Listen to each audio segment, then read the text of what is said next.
Hi, and welcome to Mindful, Beautiful, and Thriving, a podcast series by Tharaka Foundation focused on youth mental health. Before we begin today's episode, I just wanted to let you all know that all content that is found in our podcast is created for informational purposes only. This content is not intended to be a substitute for professional medical advice, diagnosis, treatment, or therapy. Always seek the advice of your physician or other qualified health provider with any questions you may have regarding a medical condition, and never disregard professional medical advice or delay in seeking it because of something you have heard in this podcast. Thank you so much, and without further ado, let's get started. Hello, everyone. Welcome back to another episode of Mindful, Beautiful, and Thriving. Today, we have an extraordinary guest, Seth Perler. He's an executive functioning coach, a public speaker, and the host of Summit Executive Function. Before we continue, could you please introduce yourself? Yeah. Hello, everybody. First of all, I want to thank you, Seerat, and everybody on your team for creating something. When people put something into the world, it takes a lot of courage. It takes time. It takes energy. It takes effort. I think a lot of times we consume information and we don't think about what went into it. So I just want to honor you and thank you for everything you all put into creating something to make the world a better place. So thank you. Thank you. And more about yourself. More about me. Okay. Who am I? I am Seth Perler. I was a student who struggled literally since first grade on. My kindergarten report cards were fine, but in first grade, I started having progress reports or comments from teachers that said lazy, isn't trying, disorganized, unfocused, can't pay attention. And probably one of the biggest words that showed up of all from my report cards was daydreamer. Daydreamer, whatever. So it was very hard for me to focus on things.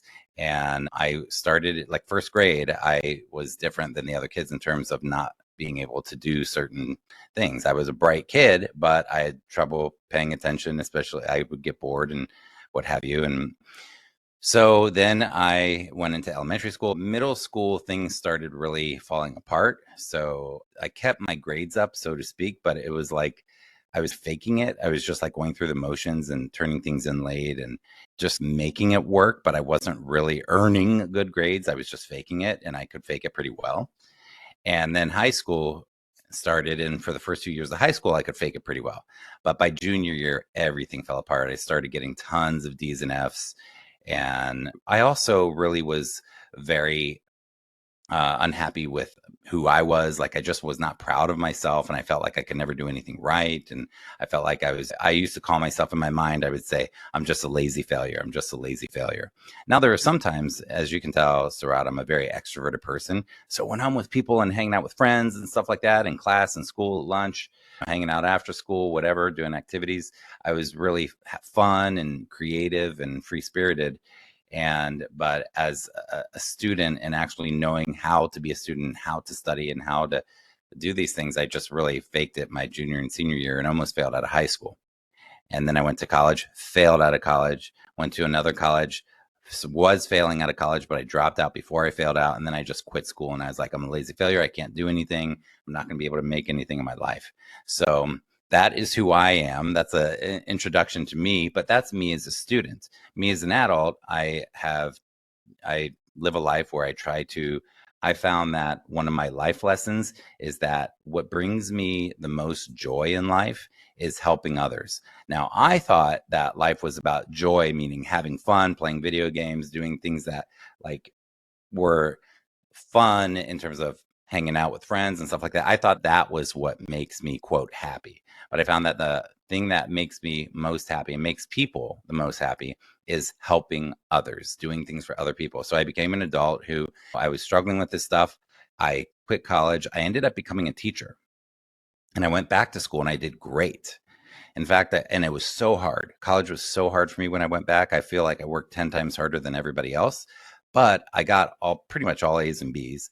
And they asked me, the failure, the lazy failure, to speak at graduation at Indiana University. So that was such an honor. Like me, the failure, was asked to speak because as a student then, I knew I wanted to be a teacher. I knew I wanted to help kids for the rest of my life and all that. And then I taught for 12 years and all different grades and subject areas, middle school, elementary school, and then did a lot of volunteer work with teenagers. And then after that, I quit teaching because I wanted to do more with helping struggling students in particular. And I started learning about executive function. And I was like, oh my gosh, this is the thing that all students who struggle, even if it's a great straight A student, but typically when we're talking about students who are really struggling with school, with getting things turned in, with grades, with focus, with attention, with time management, with planning, with organization, with these sorts of things, has to do with executive function. And it was like, oh my gosh, why is nobody talking about this? So that's when I started dedicating to my life to really helping kids with executive function challenges in particular. Oh, So I that's a love, bit about me. Yeah, go for it. yeah. I love that you said that you love helping others and that's what brings you joy. So that kind of leads into my next question, which was about how you came into executive functioning. So it's because you were struggling and you figured out later the reason was executive function problems, so you wanted to help others. Yeah, good, very good question. So when I was a child, my parents started getting me tested for learning disabilities when I was like 12 or 13. And then they said, "Oh, he doesn't have any learning disabilities. He's gifted and talented." My parents were like, "What the heck?" So they're confused. Like, how can he be gifted and then failing everything? And I'm confused because I'm just like, nah, I'm just a lazy failure. I just can't do anything. I didn't know what executive function was. And at the time, there was such a thing as ADHD, but I wasn't diagnosed with ADHD. I wasn't hyperactive, but I definitely had ADHD. And, but I didn't have the the hyperactivity part of it. So I was teaching for several years before I heard even the word executive function. And most teachers still, even today in 2025, don't know what executive function is. They've never heard of it. Most parents haven't, most students haven't. It's starting, people are starting to understand what it is. Everybody knows what ADHD is nowadays, but 20 years ago, 30, 40, 50 years ago, that wasn't true. Now I want that to be that way for executive function. So the way I found out about it was by mistake. I was teaching for 10 years and one day I read an article, I think it was by Dr. Russ Barkley, and about executive function, and a light bulb went off. And I was just like, oh my gosh. All my students in my class at the time, I was teaching fifth and sixth grade. And I was like, all the students in my class that struggle, whether they have ADHD or not, or they have another diagnosis or not, all the ones that struggle, it has to do with executive function. And if I look at things through the executive function lens, then I can help all these kids. And so that's how I really fell in love with it. It was such a light bulb moment. And it disgusted me. I was just angry and disgusted that nobody is talking about it. And it's very much in scientific literature, but in the education world, nobody's talking about it. How can we have something that can help somebody so much and nobody's talking about it? And that in my anger, so sometimes another life lesson I've learned is sometimes when we are angry, anger can be good. And that anger that I still have to this day about seeing kids who aren't getting what they need and then they suffer because nobody's helping them because they don't know how, that anger drives me to do positive things in the world. So anger can be a good thing, is something that I've learned if you harness the energy of that in a good direction. Oh, that's interesting. I never heard about the anchor can be used in a positive way, but I understand that. So let's begin with the basics. So, what really is executive functioning and why is it important? Okay, I'm going to explain this to you. And I know that Seerat can see the visual, but you all cannot in audio land. But basically, we have a thing in your head called a brain. So if you put your hand, the listener, over your forehead right now, you're putting your hand over the area where the prefrontal cortex is, or the frontal lobe, the front part, the front third or so of your brain is where executive function generally takes place. And this part of the brain, when it's working well, when it's getting good nutrients, good oxygen, when we've gotten good rest, when our body is healthy, we exercise and move, and when we're in an optimal state with our body, our brain can be optimized as well. Also, when we've worked through mental health issues and things are clear and we are relatively calm in our life, anxiety and sadness and emotions are normal. But when we're in a good state with our mental health, and we have ups and downs, but it's in a pretty good place, we have a pretty optimized executive function. So this front part of the brain, if you put your hand on your forehead, that part of the brain, that front third of your brain, is able to work really well. What that part of your brain does is it helps you do anything and everything related to executing a task. So the word executive is a weird word, and it stinks that it's called executive function because it's not something that people can listen to the word and say, oh, I know what that means. So whereas you could say tennis shoes and you're like, oh, those are shoes for tennis. Obviously, we don't always use them for tennis, but people know what it means because of the words. That's not true with executive functions. Oh, that sounds like some silly clinical word. Who cares? What the heck is that? But what it is, it helps you, it's how your brain helps you execute a task. So you and I, Seerat and I right now are recording an interview.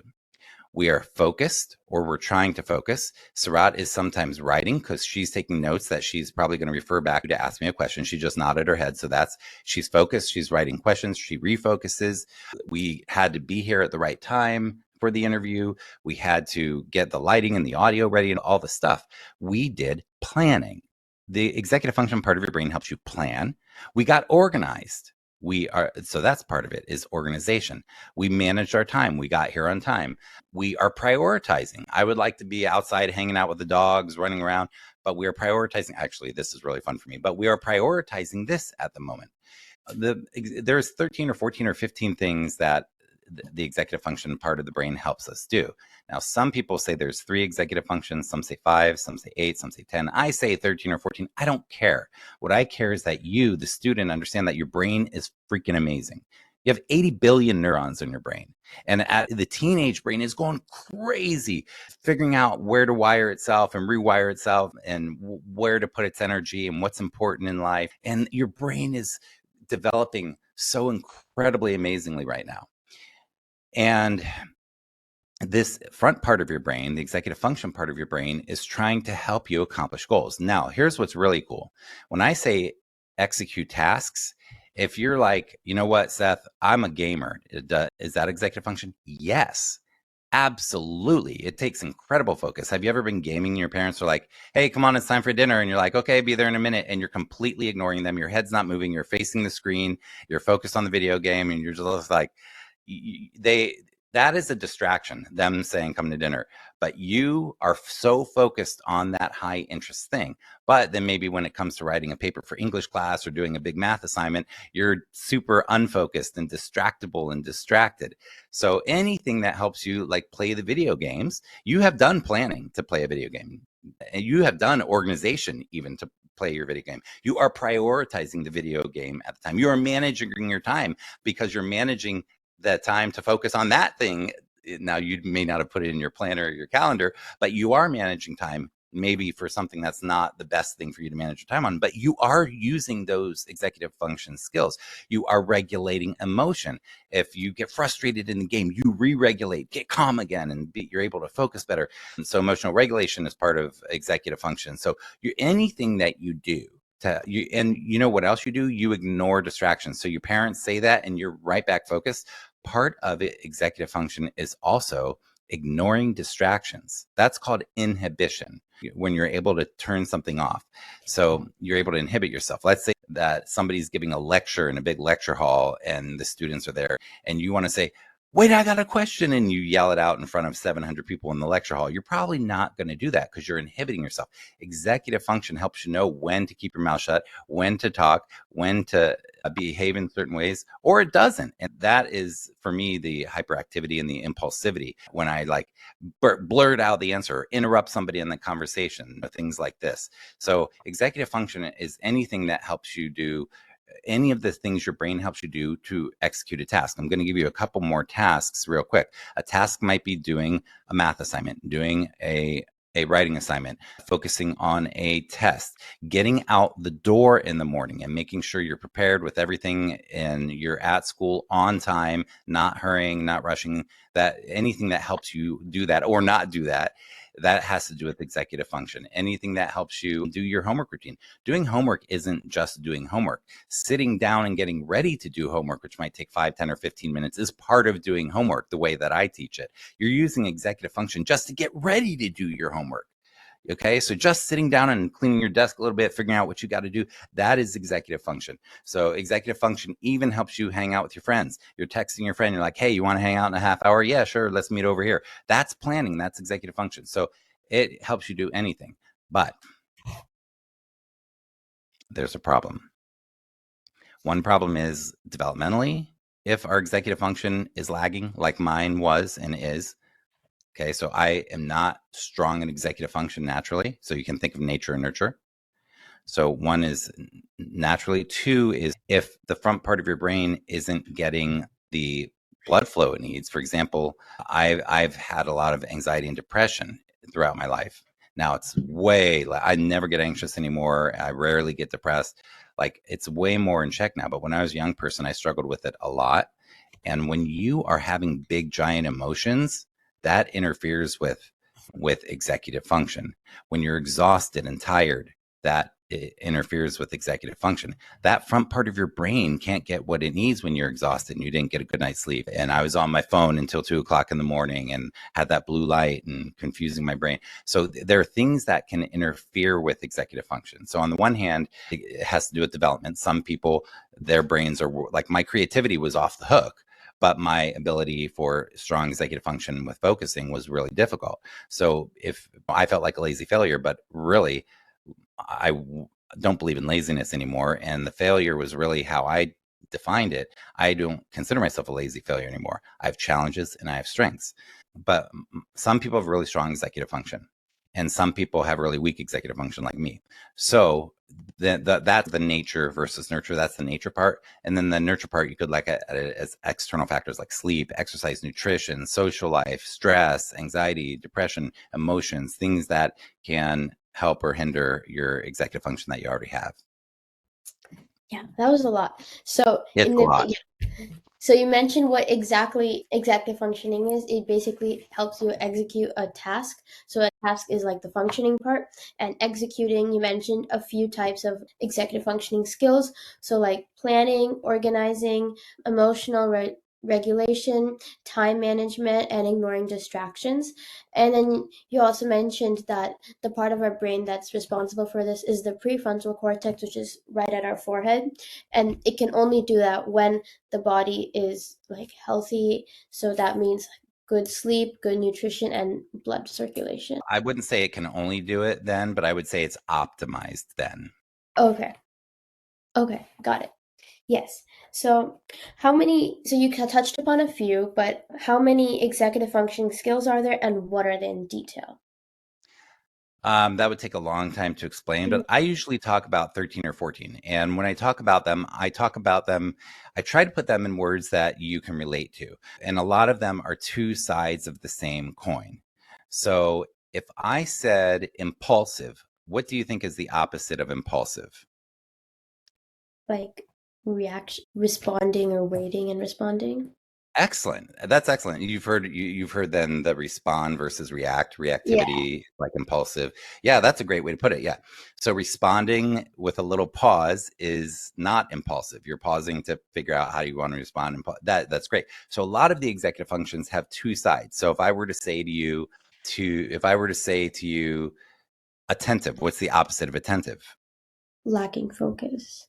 Great. So if I said focused, you would say lacking focus or unfocused. Attentive, you could also say distracted, distractible. So if I say part of executive function is focus, I could also say a synonym. It's attention, it's concentration. Focus, attention, concentration are the same thing. Would you agree? Yeah.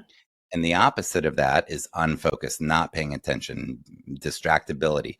So the executive functions often have two sides to the same coin. So you can look at it as, if I say, my focus part of my executive function isn't working well, you could say, oh, so you're unfocused, you're distractible right now, you're not paying attention. And I'm like, yeah. And if I said, my executive function impulsivity part is not working very well, sorry, I'm interrupting you so much. I'm just really tired. I'm not thinking straight, blah, blah, blah.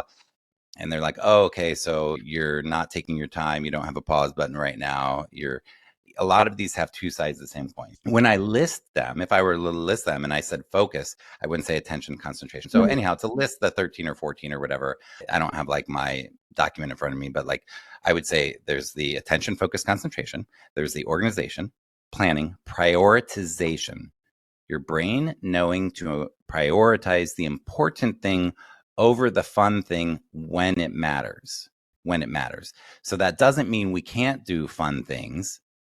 It just means, are we going to come home and we have 3 hours worth of homework and then start hanging out with our friends and playing sports and gaming for 3 hours And then by the time we start doing our homework, it's late and we have no executive function left. So think of your brain like a battery, and it's a battery that has 4 parts to it. And every day when you sleep, your battery is fully recharged. But if you didn't sleep well, maybe your battery is only at 70% when you start the day. Your battery has 4 places where the energy in that battery goes. One is to your social interactions, family, friends, community, relationships, the people who you know in your life. 2 is physical. Your physical body uses part of that battery. So that could be sports, but it also could just be breathing and normal. Your body doesn't stop, obviously. 3 is mental or cognitive, how your brain is working throughout the day. And physical. And then the 4th one is emotional. We spend a lot of our battery on emotions. And when our battery is empty, ideally that's at night when we're going to bed. But if that doesn't happen and it's empty earlier, we go into reserves. And this podcast is about mental health. That really starts impacting mental health. We do that over and over. It impacts it more and more, and then it impacts executive function more and more. But back to your question, which was, what are the different executive functions? The time management to me goes hand in hand with planning. So that's part of planning. The emotional regulation piece that we mentioned. I talk about advocacy or self-advocacy as in executive function, but it's not really. But the reason I talk about advocacy is because part of the key to, if you have executive function challenges and you're listening to this and you struggle with grades and focus and concentration, and you're always behind on schoolwork and classwork and doing makeup work and all this stuff, then if you're struggling with those sorts of things, I just completely lost the train. I know you guys can edit this out. I've completely lost my train of thought. My executive function said, whoa, Seth. Do you remember where I was headed with that? Yeah, so you're talking about advocacy Oh, and yeah, thank you. yeah. So the advocate, when we struggle with this stuff, we need to know how to advocate for ourselves. What that means, self-advocacy, means asking for help. But we live in a culture where it's not okay to ask for help. There's shame in asking for help. I'm too cool to ask for help. I don't want to ask for help because when I ask for help from my parents, they always bug me. If I ask my help from my teacher, they're going to waste too much of my time, blah, blah, blah. We're very impatient, a lot of us with executive function challenges, but we also we want to do it on our own. And that's part of the teenage brain too. And that's great. But when my students learn advocacy and how to ask for help, it is a game changer. So I say that's one of the executive functions, but it's not really, but it's important. I also say that self-care is part of executive function. I have students who don't brush their teeth for weeks on end and who really are resistant to self-care, to taking care of their sleep and taking care of their body. They're hunched over all day long or things like this. So self-care, I look at as, it's not obviously literally an executive function skill, but I lump it in as one of the main 13 or 14 that I talk about. So there's, I don't know how many, 6, 7, or 8 of them. Yeah. So you mentioned a lot. So there was attention and focus, there was organization, prioritizing, emotional regulation, advocacy, which is asking for help, self-care, and patience. And one of them that you mentioned an example for too about prioritizing was like, if you have a lot of homework or a big project due tonight, are you going to go hang out with your friends? So I think that one relates to me and a lot of other high schoolers, especially on like procrastination, that I can do it later and then sometimes I can't finish it. So how can we overcome procrastination and then have the motivation to get started? Okay, first of all, you cannot overcome procrastination. I would never ever tell somebody to overcome procrastination. I don't look at it like that, because that sounds like when I said I was a lazy failure and I felt like that about myself. If people can, quote, overcome procrastination, then I'm a failure because I can't overcome it. What I can do, though, is improve it. I can get better at it. So I don't like the word overcome your depression, overcome your problems, overcome the issue. Or when people say, oh, just let it go. The brain, that is not how the brain works. We don't just let something go. That is not reality. Just focus. That is not how the brain works. You don't just focus. Okay. So the brain, I think of it as a dance. So if we want to, let's say, overcome procrastination, I would say, no, let's dance with procrastination. Okay. You're going to procrastinate. You will never, ever not procrastinate. And your parents, who are extremely organized and look like they never procrastinate, they procrastinate too, but they procrastinate on things they probably won't ever tell you about. For example, if your parents have exceptional executive function, they're super organized, they know when everybody's birthday is and the whole family, even your third cousins and stuff, that person has very good executive function. They're always on time, they're always organized. Like, that parent of yours has very good executive function. But I bet that they procrastinate on, for example, dealing with some of their personal issues or their mental health issues or their anxieties or their hard conversations that they have to have with people in their life. There's plenty of places that they procrastinate, but when it comes to tasks, they're very good at it. So how do you overcome procrastination? Don't ever say that to in my opinion, don't ever say that to yourself in your life, that I'm going to overcome procrastination. You say something like, I'm going to dance with it or work with it or manage it or get better at it, because that's realistic. Now, your question was, how? And the answer I just gave you doesn't tell you how. It just gives you principles behind where I'm going with this. And how I would say you can work with the procrastination or dance with the procrastination. One of the best ways in the world is to chunk. And one of the other best ways in the world is to do accountability. So let's talk about both of those.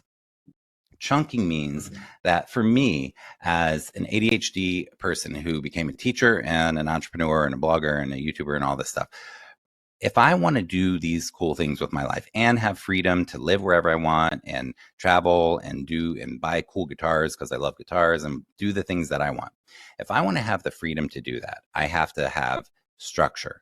So I have to do things, execute on things I don't want to do. Like, one of my most hated things is taxes. It makes my head spin. I know everybody listening probably hasn't done your taxes yet, but someday you'll have to do this thing called taxes. And it's one of the most complicated brain things I have to do. And I hate it. So I also don't tell people to get motivated, because I'm not motivated to do taxes and I never will be. I'm not motivated to do certain things in my business and I never will be, but I want to have freedom to have my own business. So if you want freedom as an adult, as a teenager, it's different. But if you want to have a good life as an adult where you have freedom, choices, possibilities, opportunities, you have to execute on stuff you don't want to do. And that gives you a better master key to open doors for your life. So chunking means, okay, I'm not motivated. I don't feel like doing it. It may even be something you like to do, or a class you like, or a teacher you like, or an assignment you like, or a project you like, but you can't get started.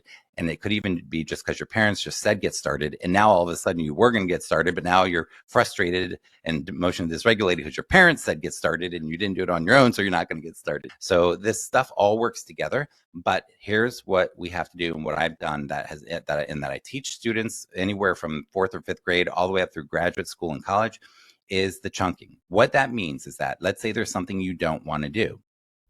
I don't want to clean my room. I don't want to do this assignment. We have to chunk it down into bite-sized, small, manageable pieces. If we don't chunk it down, it feels, oh, I got to write this stupid 5-page paper. No, you do not write a 5-page paper. You have to make an outline and plan the paper. You have to work on the rough draft. You have to work on one paragraph at a time. You have to work on revision. You have to work on editing, and you have to work on turning it in. There are different phases to it. Oh, I can't do this stupid math assignment. No, we can do the math assignment. Do it one section at a time, one problem at a time, 5 minutes at a time. You can chunk in 2 ways, by task or time.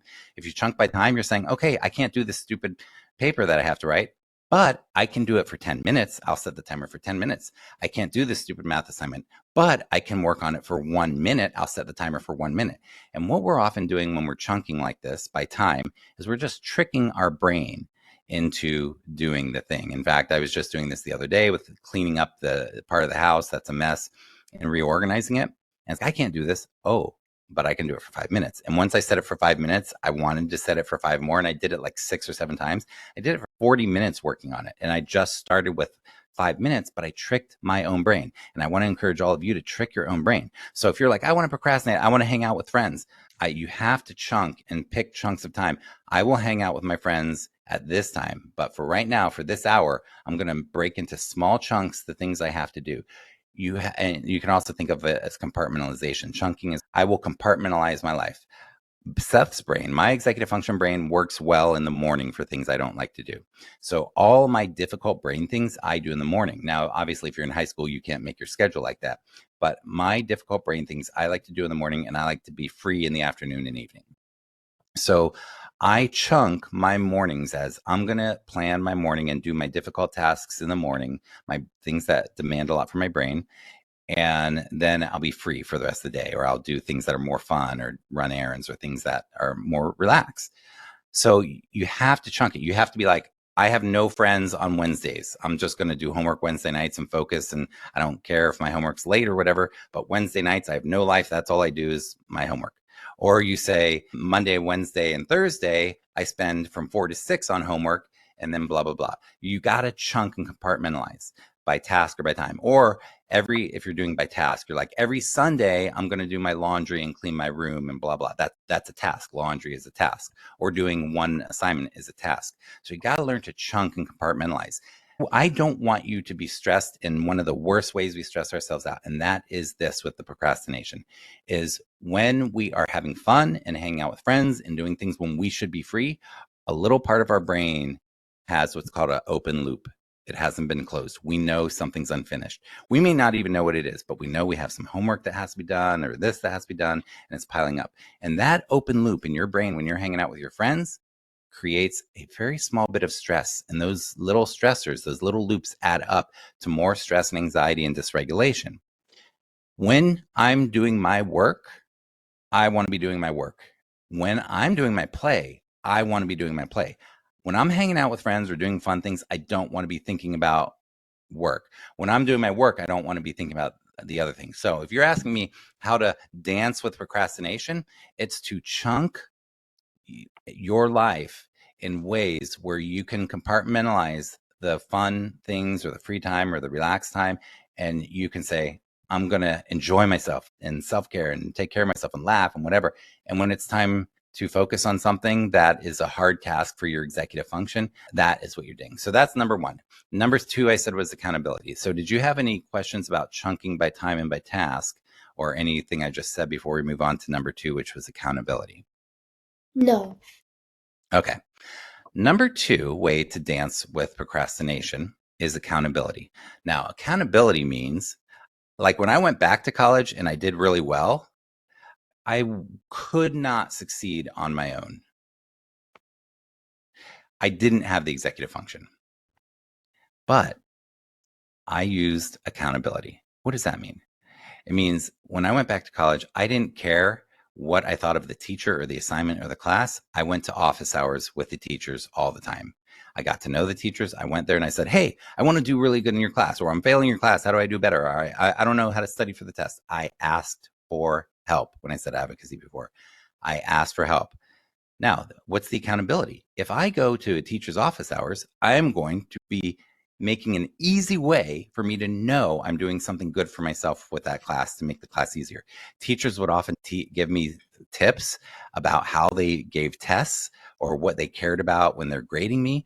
Whoa, how cool is that? It just made my doing the class so much easier.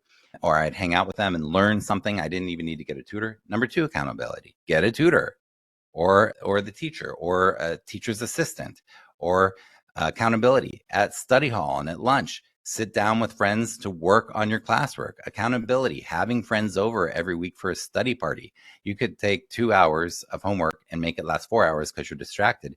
But if you take 2 hours of homework and make it 4 hours because you're distracted with friends, who cares? Because it's fun. You have the accountability that we all are going to get some homework done. It doesn't matter if they're in the same class or not.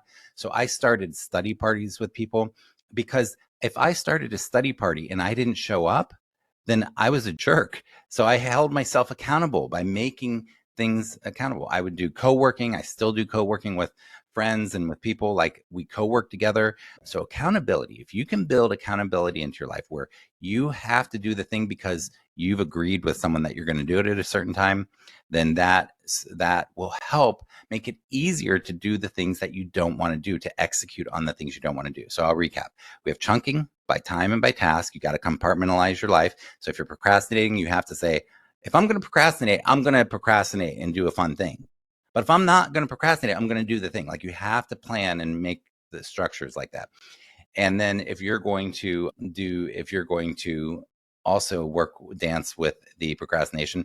Make accountability so that you have to do the thing. You're basically chunking, but you have to do the thing because you're accountable. You have somebody doing it with you. You have to show up to those things, and you've built that into your life. I would not have succeeded without those two things. And when I went back to college. Great question, Seerat. And I think we've probably gone about as long as people's brains can handle. So where do we go from here? Do you have any follow-up questions about anything? Yes. So the first thing I learned, you don't say overcome it because that means it's like a problem. You just say It's like a you can improve. perfectionistic block. So you can improve procrastination. And the two methods, like you just said, chunking and accountability. So chunking it, making it smaller, and then tricking your brain into doing the entire thing. And then accountability. So either one, like going to office hours with a teacher, or two, having an accountability partner, or like the groups, which is what you Body mentioned. doubling, Study anything. buddy. Yep. Yes. Yep. So earlier you had mentioned that staying focused is a skill. What if we know what to do, but we still choose to get distracted? So how can we remain focused in those situations? And again, I wouldn't say we choose to get distracted, although adults might say that to us. Why do you choose to get it distracted? Your brain is your brain. Your brain is crazy amazing. It's actually not distracted. It's just focusing on something more interesting. So the question really to me is, how do you do the less interesting thing? So can you ask me that one more time just to refresh my brain? And Yeah. So the question is, how do we stay on task even if it's a hard task that we don't want to do, and what someone else near us is doing something much more interesting? yeah, and I think that it's just hard. Like, I don't want people to walk away thinking, oh, there's like a tip or a trick to do it. And I want to say that doing hard things is good. Now, I'm saying appropriately hard things. I'm not saying things that are bad for your mental health that are difficult, but making your brain work hard to focus, to ignore distractions, to set boundaries for yourself. If somebody's doing something interesting for you, to go to a cubby, to like my desk. If you can see my desk right now, I have a blank wall in front of me. And I have a buffer to my right. It's like a little cave. I can focus here. Like, I know when I need to have a certain level of focus. So you have to learn your boundaries and then chunk. So you can say to your friend, it can be your best friend and you don't want to hurt their feelings. And you can say it funny and be like, oh my gosh, you are so annoying. You're crazy annoying. But I'm going to tell you what, I'm setting a real boundary. I need to focus for 10 minutes. So don't say a word. Don't text me. I'm going to turn off my phone. Don't anything for 10 minutes. Okay. Just give me that, please. And you have to learn to set boundaries for yourself and be like, this is my life and my education for me, not for my parents, not for my teachers, not for anybody but for me. So setting boundaries, if something's distracting and you're dancing with it, you're allowed to be distracted. It's how distracted are you? So distraction has to do with two things. One is removing as many distractions as you can. Two is improving focus. So those are two sides of the same coin. So I have two dogs. So let's say one of the dogs came in here right now. And I'm like, hey, what's going on, Benya? Come here, blah, blah, blah. And that could be really distracting. Now, if that goes on for a while, that's a distraction. But if I just say hi to Benya, pet Benya for a second, and Benya regulates me, and that's actually a study break, then I put Benya down and we've connected for a minute and I'm re-engaged in my work. So somebody can say, oh, that's distracting to you. And you can be like, no, that's actually helping me get my executive function back on board. So we got to learn our own brain to see what's distracting us. So if there's something that you don't want to pay attention to, find your ways of taking, if you call it distraction, you can say, you're taking a little break. It's really a distraction when that break becomes 2 hours of, okay, I was hanging out with Benya, then I went and got the other dog, then we went for a walk, then we went to 7-Eleven, then like that's and nothing got done. So there's a difference between a break and a distraction. And it can be difficult because adults can be like, pay attention. And you're like, I was paying attention. I was just like looking off into space because I was actually visualizing, or I wasn't looking you in the eye because I was like actually processing auditorily. And you're not often as young people invited to think like that. But I want to give all of you young people right now the permission to frame everything in terms of, hey, I'm not doing anything wrong. I'm not bad. I'm not broken. Chill out. My brain is processing and I'm learning how to process this. And you're not exactly helping me articulate how my brain is processing, but I can tell you that it was trying to do what you're asking me to do. So we have to really, and And then I think the last thing that you need to know is this, Seerat, that in this day and age, in a way, it's not fair to young people. And there is so much of a demand on your attention from social media, from friends, from social pressures, from extracurriculars, from school. There's so much pulling at you and pushing at you. When I talked about the battery, if your battery is empty by 6 p.m. and you're up till 2 in the morning, that affects mental health. Like your brain is trying to do what it needs to do, but it's exhausted and so there's so much pressures on you. So be patient with yourself as you're trying to do the thing that needs to be done and find how your brain can do the thing. And then the very last thing I'm going to say about that is know when enough is enough. There's a term called leave well enough alone. Have you ever heard leave well enough alone? I believe so, yeah. It's an old saying, but if you did 70% of your homework and you're fried and you need to go to bed, turn it in 70% done, especially ADD kids who don't turn it in if it's not done because you've had adults say, you need to finish, you need to finish. No, just turn it in. If it's good enough, just turn the stupid thing in. A lot of kids get a 0 instead of a 70 because they never turned it in, or a 0 instead of a 50. 50 is still better than a 0. I just want to give you all permission, students, just turn the stupid thing in. If your parents are like, you got to finish, you can say, you know what, for my mental health, I'm not going to finish this tonight. And I'm okay with that. I'm going to turn it in as it is. And I'm okay with that. It's better than nothing. Sometimes you have to set boundaries for yourself and your mental health, because that is the most important thing is your mental health. And if you need to drop a class, drop the class. Imagine if you have a school year that's 180 days and that class is 1 hour a day, that's 180 days at 180 hours plus the homework hours that you can remove from your life by dropping class. But I don't want to drop a class. I need it for this requirement and that requirement, blah, blah, blah. Really? Really? I challenge students on that a lot, because if they can drop one class, your mental health is more important than anything. If you're like, yeah, but I'm never doing my homework, well, that's a different story. But look, your mental health is the most important thing. The people in your life that you care about and your mental health are the most important things. It's okay. You're not your grades. You're not your grades. You're not your grades. You will be okay. Take care of your mental health and your executive function and your social life, and meaning your social life and healthy, good social relationships. The other things will fall into place. But Yes. So I completely agree with what you said. So first, it's not like you choose a distraction. That choose is the wrong word. It's just like you're not focused. You said that it's important to know that you have to do the challenging thing at one point or the other, and it's not gonna be fun, but it's important like later on, like it can be fun. That's an added thing. But it can be fun, but it is going to be hard. But doing hard things is good. And when we start learning, oh, I can do that hard thing, it can start being more fun and easier. But yes, keep going. Yep. Excellent. yeah, I agree. And then you mentioned an important thing about like setting boundaries with each other. I need to focus for these many times. And while you're mentioning that, I've seen those like what I do with my friends too. So yes, that How is do you do that? important. We just like say that, oh, okay, now we have to like actually focus because we've goofed off for 2 hours. So now all of us know the work's like falling on us. Perfect. Love it. Yeah. And then the other thing was that there's a difference between a break and a distraction. So a break is just like a quick like 2 to 5 minutes and you're just like resting your brain.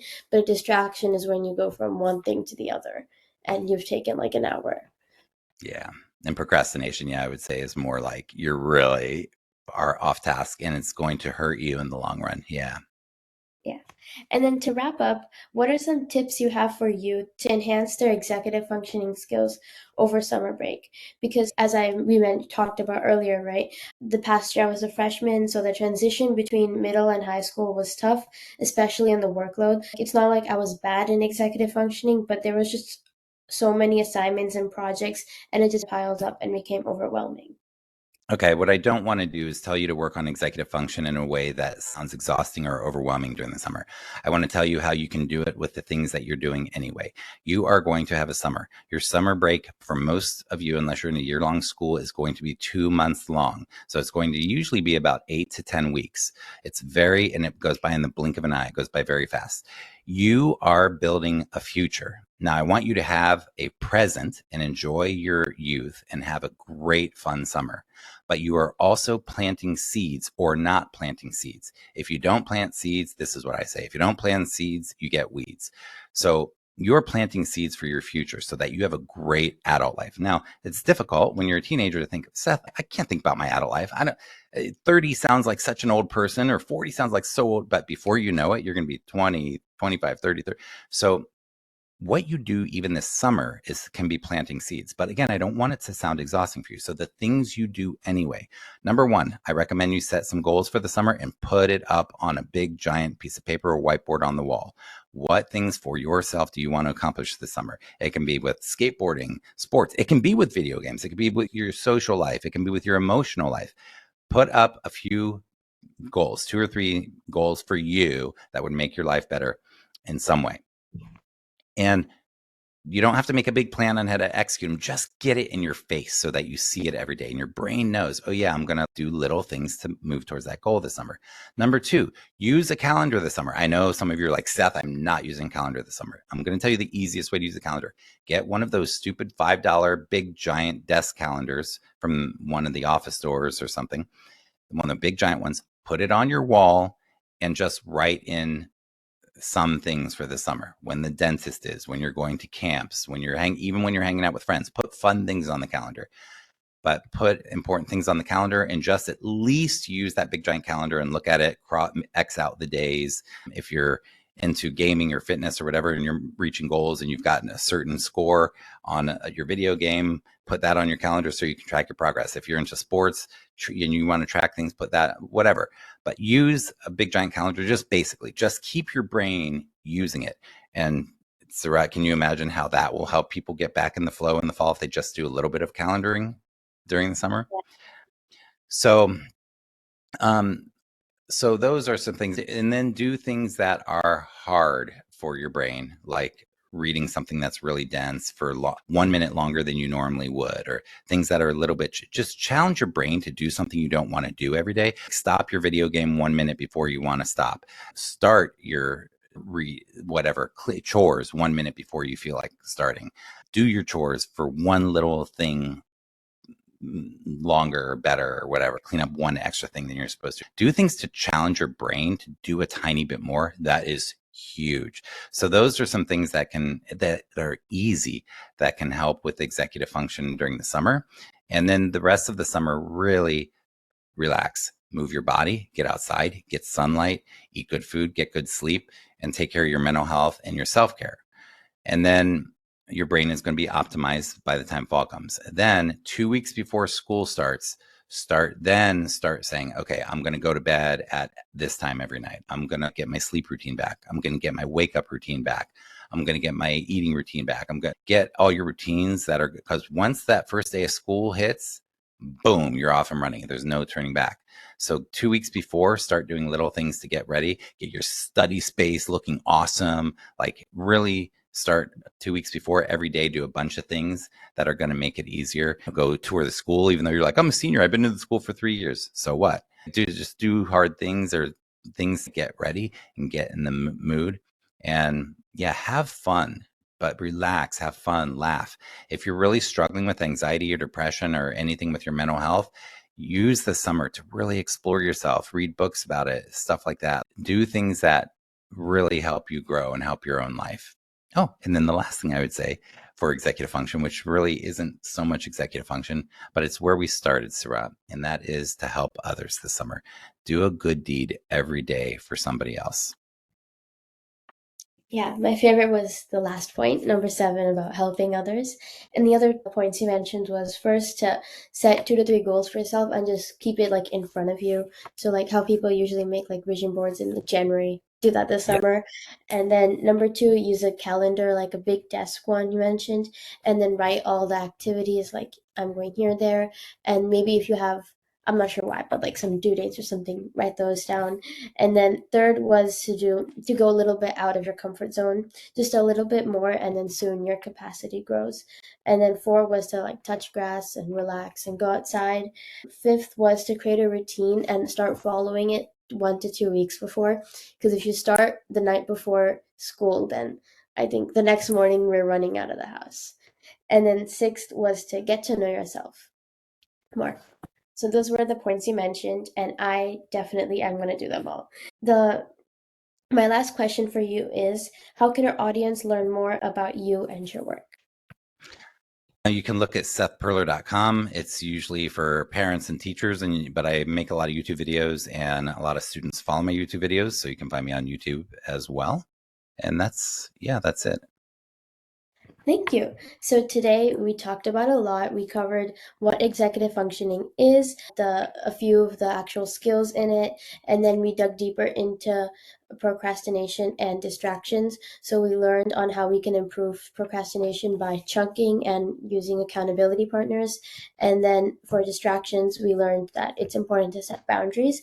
And then we just went over how to improve over the summer break. So I learned a lot, and I am definitely gonna work on number 7, which is helping others this summer. And I really hope our audience learned something too.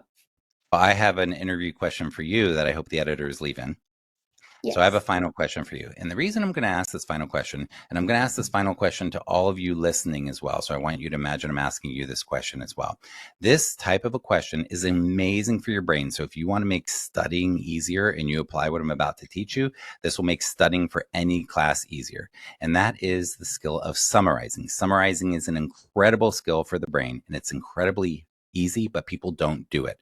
So I'm going to force you to do it right now by this simple question, and you'll do it, and it'll help you take something more away from this interview. But you can also do this at the end of a class. Here's what it looks like. So Seerat, what is one of the most important takeaways you want to take away from this past 45 minutes or hour or so? Yeah, my things I'm definitely going to start implementing after this was the 7 things you mentioned over the summer, especially helping others, and also fixing my language. So instead of saying overcoming procrastination, like improving it. Interesting. Why was the second one so important to you? Because overcome makes it feel like it's a problem, and it's not a problem. And overcoming means that you can like still get better at it. So that's why it's important. Okay. And then when I said, what's your number one takeaway? You said the 7 things. So without looking at your notes and stuff, just what stands out to you as a really important takeaway from the 7 things, or from anything besides the language one? What stood out to me was probably the starting your routine 1 to 2 weeks before. I think we usually started like 2 days before, and that's why the first week of school we're like all over the place and we're running around in the morning. So I think 2 weeks before is a good idea. Now, that answer that Seerat just gave me is a great answer. So all of you listening, hopefully you have an answer like similar to that, like of your takeaway, but she really was present with me and gave me a real answer on that one. So that's what I would ask you. She just did summarizing. So in your head at the end of class, you could summarize like the most important thing you learned, or you could be walking to lunch and summarize in your mind or even talk to yourself out loud in the hallway at school, who cares, of the most important thing you learned. That will help your brain. Now I'm going to ask Seerat one final follow-up question, and you all can ask yourself this follow-up question. How might you implement that? Your one takeaway with the last 2 weeks. We're far away from August and September, so how are you going to remember that? How are you going to implement that? I like to put like calendar invites or like a schedule, send an email, so I'll remember for that. Boom. Boom. So all of you listening, that was a great answer too. She just gave me a real way that she can implement it. So if you do those 2 things and you're like, what's the summary? Or you summarize the thing in your head and you're like, how can I remember that? Or how can I take it further? Those 2 things, boom. All right, this was awesome. You're awesome. I want to compliment you for all of you listening, Seerat and the team. You're a great interviewer. I love how you take notes, you refer back to them, and then you summarize everything. You're super present. And I can tell Seerat's executive function is tired today, because is it the end of the day for you? Almost, yeah. Yeah, and you did awesome. So thank you. It is an honor to be here, and thank you for all your work. Thank you. You are listening to Mindful, Beautiful, and Thriving, a podcast series by Tharaka Foundation. As part of our youth series, we will be releasing new episodes every month, so make sure to continue to check those out. We hope you enjoyed this podcast, and we thank you so much for listening.